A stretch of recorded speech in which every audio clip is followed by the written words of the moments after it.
Well, we're here at Vivarail looking at the trains that are being built for the Wales and Borders franchise that Transport for Wales are going to be operating very soon on some key services.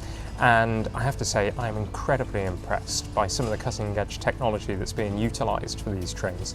It's going to be 5 3-car units that are going to be used by Transport for Wales, carrying people between places like Bidston and Wrexham to Crewe, really important commuter services. It's brilliant to see them being made right now and to see simple things such as the materials being designed and determined, but also some of the more complicated work concerning the actual batteries and the powertrains that are going to be used on the trains. I think it's also important to recognise that these will be amongst the newest of the trains to be delivered to Transport for Wales, coming just this year.